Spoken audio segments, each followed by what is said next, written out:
महाभारत काल की एक छोटी सी स्टोरी है जो श्री कृष्ण और बलराम जी की है। जब वे जंगल से गुजर रहे थे तब उनके साथ क्या हुआ ये स्टोरी में सुनिए। इसे सुनकर आप बहुत मोटिवेट होंगे।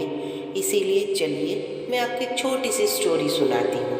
महाभारत काल की बात है। एक बार श्री कृष्ण और बलराम किसी जंगल से गुजर रहे थे। चलते चलते काफ़ी समय बीत गया और सूरज भी लगभग डूबने ही वाला था। अंधेरे में आगे बढ़ना संभव नहीं था। इसीलिए कृष्ण बोले, बलराम हम ऐसा करते हैं कि अब सुबह होने तक यहीं ठहर जाते हैं। सुबह होते ही हम अपने मंजिल की ओर बढ़ चलेंगे। बलराम बोले, इस पर घने जंगल में हमें खतरा हो सकता है। यहाँ सोना उचित नहीं होगा। हमें जाग कर रात बितानी होगी। तो अच्छा, हम ऐसा करते हैं कि पहले मैं सोता हूँ और तब तक तुम पहरा देते रहो, और फिर जैसे ही तुम्हें नींद आएगी तुम सो जाना, तब मैं पहरा दूंगा। तो ऐसा श्री कृष्ण ने एक सुझाव बलराम जी को दिया। ये सुनकर बलराम जी तैयार हो गए। कुछ ही पलों में कृष्ण गहरी नींद में चले गए और तभी बलराम को एक भयानक आकृति उनके ओर आती दिखी। वो कोई राक्षस था। राक्षस उन्हें देखते ही जोर से चीखा और बलराम बुरी तरह डर गए। इस घटना का एक विचित्र असर हुआ। भय के कारण बलराम का आकार कुछ छोटा हो गया और राक्षस और विशाल हो गया। इसके बाद राक्षस एक बार और चीखा और पुन बलराम डर गए और कांप उठे। अब बलराम और भी सिकुड़ गए और राक्षस पहले से और बड़ा हो गया। राक्षस धीरे धीरे बलराम की ओर बढ़ने लगा।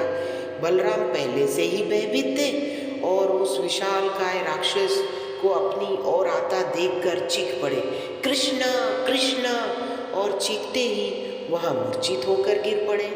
बलराम की आवाज़ सुनकर कृष्णा झटपट उठ गए। बलराम को वहाँ देख उन्होंने सोचा कि बलराम पहरा देते देते थक गए होंगे और सोने से पहले उन्हें आवाज़ दे दी होगी। अब कृष्णा पहरा देने लगे। कुछ देर बाद ही राक्षस उनके भी सामने आ गए और जोर से चीखा। कृष्णा जरा भी घबराए नहीं और बोले, बताओ तुम इस तरह क्यों चीख रहे हो? क्या तुम्हें कुछ चाहिए? इस बार भी कुछ कृष्णा के साहस के कारण उनका आकार कुछ बढ़ गया और राक्षस का आकार कुछ घट गया।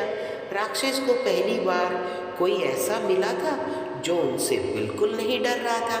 घबराहट में वह पुनः कृष्ण पर जोर से चीखा। इस पर भी कृष्ण नहीं डरे और उनका आकार और भी बड़ा हो गया, जबकि राक्षस पहले से और भी छोटा हो गया। एक आखिरी प्रयास राक्षस ने सोचा, एक आखिरी प्रयास कर ही लेता हूँ। राक्षस पूरी ताकत लगाया और फिर से कृष्णा पर चीख पड़ा। पर कृष्ण जरा मुस्कुराए और उठे और फिर से बोले, अरे बताओ क्या चाहिए तुम्हें? तुम क्यों बार बार चीख रहे हो? तुम बता भी नहीं रहे हो। जरा प्लीज़ बताओ मुझे तुम्हें क्या चाहिए। फिर क्या था, राक्षस सिकुड़कर बिल्कुल छोटा हो गया और कृष्ण उसे हथेली में पकड़कर अपनी धोती में बांध लिया और फिर कमर में कस कर रख लिया। कुछ ही देर में सुबह हो गई। कृष्ण ने बलराम को उठाया और कहा, अरे बलराम भाई उठो, क्या अभी चलना नहीं है? देखो सुबह हो गई है, हमें आगे भी तो बढ़ना है। चलिए चलिए उठिए। कृष्ण के यही कहते बलराम जी उठे और धीरे धीरे वो आगे बढ़ने लगे। तभी बलराम जी उत्तेजित होते हुए बोले, पता है कल रात को क्या हुआ था? एक भयानक राक्षस मुझे मारने आया था। कृष्ण जी बोले, रुको रुको। बलराम को बीच में ही टोकते हुए कृष्ण ने कहा कि हाँ, तुम्हें राक्षस मारने आया था। उन्होंने अपनी धोती से वो राक्षस को बाहर निकाला और बलराम जी को दिखाते हुए बोले, कहीं ये राक्षस तो नहीं है जो तुम्हें रात को डरा रहा था और मारने आया था? बलराम जी बहुत डर गए। कहा, हाँ हाँ, ये तो वही राक्षस है जो मुझे कल चीख चीख कर डरा रहा था, और बहुत ही बड़ा राक्षस था, इतना छोटा कैसे हो गया? बलराम जी बहुत आश्चर्यचकित होकर बोले। फिर कृष्ण जी हंसते हुए बोले, जब जीवन में तुम किसी ऐसी चीज से बचने की कोशिश करते हो जिसका तुम्हें सामना करना चाहिए, तो वो तुमसे बड़ी हो जाती है और तुम पर नियंत्रण करने लगती है। लेकिन जब तुम इस चीज का सामना करते हो जिसका सामना तुम्हें करना चाहिए, तब वो चीज बड़े होते हुए भी छोटी होने लगती है और आप उसे नियंत्रित करने लगते हो।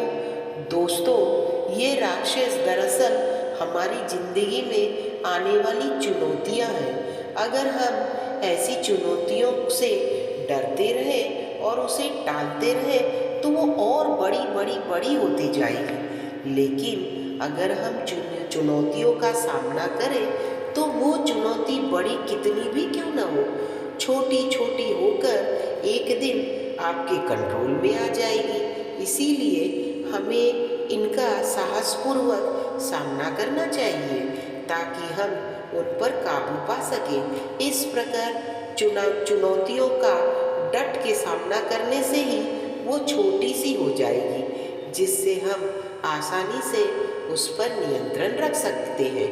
ऐसे डरने से तो चुनौतियाँ बड़ी हो जाती हैं। इसीलिए आप चुनौतियों से डरे नहीं, उसका सामना करें और सफल हो जाए। चुनौतियों से सामना कर कर ही हम सफल हो सकते हैं। ये कहानी आपको अगर अच्छी लगी हो तो प्लीज़ एक शेयर और लाइक ज़रूर करिए और मेरे चैनल को सब्सक्राइब करना ना भूलिए, ताकि मेरी अगली ऐसे ही मोटिवेशनल स्टोरी की नोटिफिकेशन आप तक पहुंचती रहे। आपका सहयोग मेरे लिए बहुत महत्वपूर्ण है। राधे राधे, जय श्री कृष्ण।